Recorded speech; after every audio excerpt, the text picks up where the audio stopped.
while the World Cup has been going on and other events have been going on, Ukraine has been dealing severe blows to Russia recently. They've been launching long range drones attacks on oil refineries in Moscow, Crimea, and now St. Petersburg as of today. Um, and as a result, there have been long lines at gas stations, and in a lot of places they've ran out. So like people have had to leave their cars or um, go to another station if they can find it. Um, and it's very significant because in Moscow and St. Petersburg, they've been very secluded from the war. They believe the war has been far away and it doesn't affect them.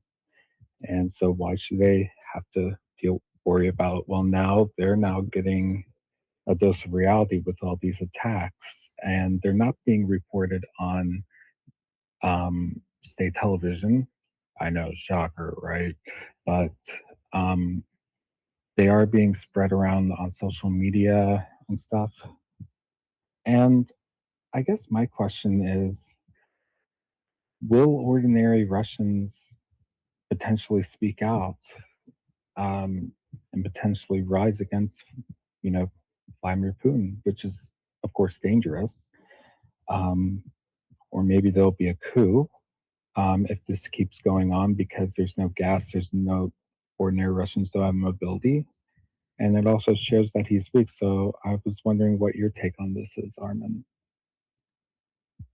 This is I'm so glad that you brought this up. Let me actually go through some You're key welcome. points for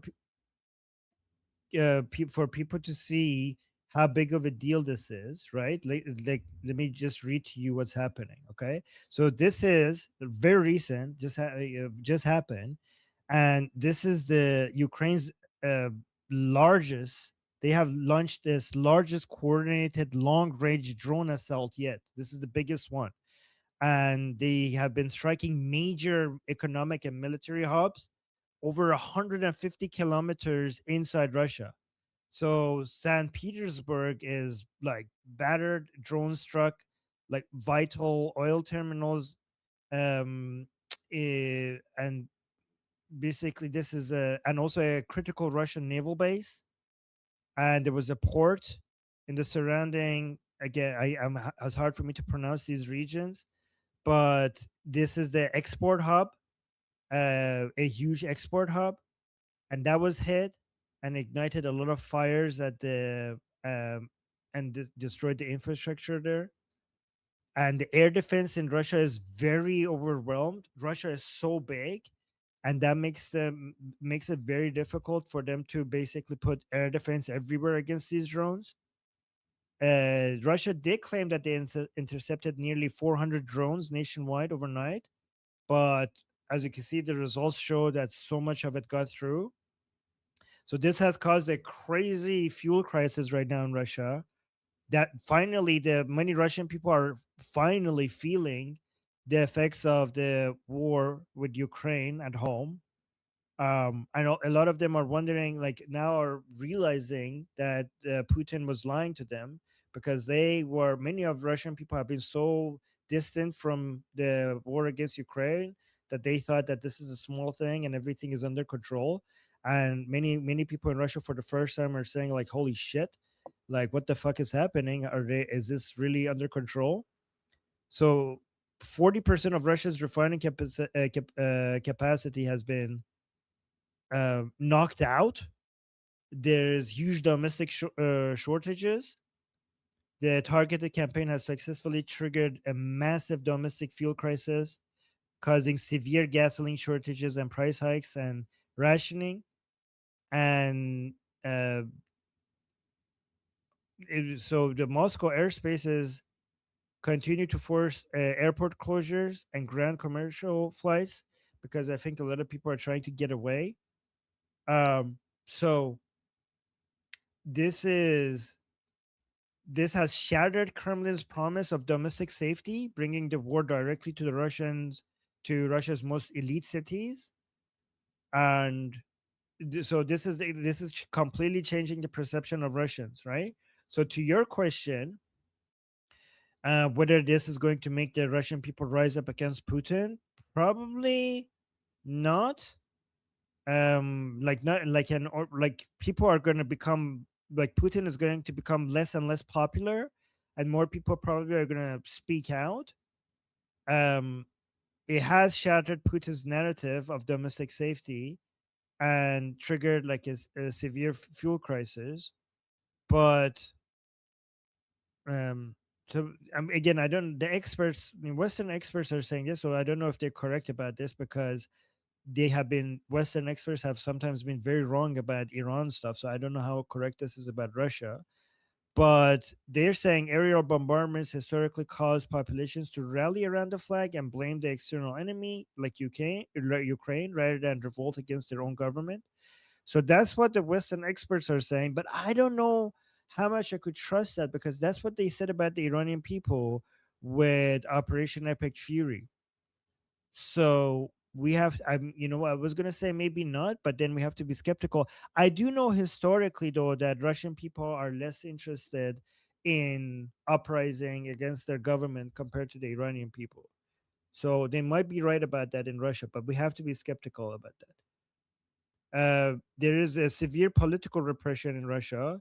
So the fear of harsh imprisonment and um, the police is there is very the state police is very effective um, and against anyone who wants to rebel. There's like it's very dangerous, and people there have this understanding that the worst things could happen to them if they want to rise up against their government. um, I also think that after the fall of the Soviet Union, there is this understanding that I don't know how accurate this is, but I have seen some people suggest that the Russian people have many of them have given up. They think like in changing things, like after so many years of, experimenting and failing, the Russian people have this mentality. I don't know if this is true or not, but I've heard that the Russian people's mentality is like it is what it is, and there's nothing you could do about it. Just like try to survive it. But I don't know how accurate that is. But I've heard some people describe the Russian people like that. Like many of them, at least. What do you think about that? That's very interesting what you said, the last part, because I've never heard that talked about Russians either. Um, I think if I think some people said that about Iranians, they wouldn't rise up, or at least some people said that, quote unquote, Western experts. But then, of course, they were wrong, and we did rise up. So I think anything's possible, but I think at this time, I don't see Russians rising up. Um, Maybe if things got worse there could be, but, and I don't, but I think it's very doubtful right now. So I would agree with you on that. Mm. But yeah, Yeah, thank you, Armin. yeah. Maybe we should talk. Given how much is how analysts got Iran wrong, maybe we shouldn't. We should be skeptical about this type of analysis. It would be interesting if at some point we got more people, more Russian and Ukrainian people here in our group. Especially Russians against Putin. That would be interesting to get that perspective here.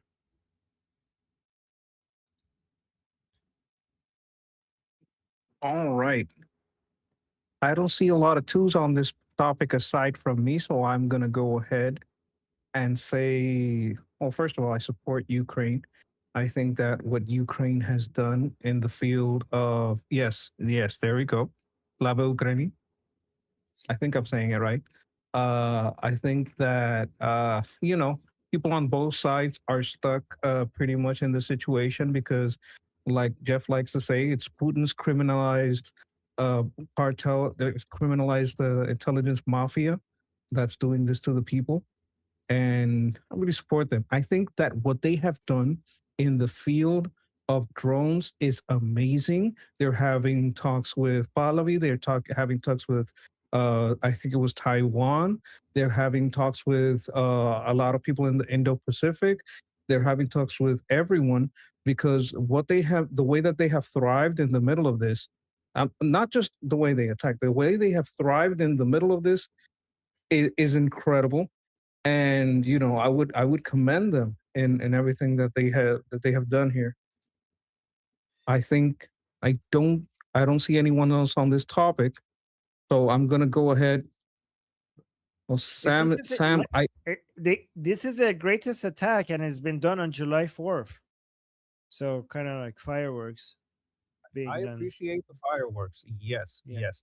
Like Russia has gotten to the point where they are basically the world's gas station, and they have to ration the gasoline.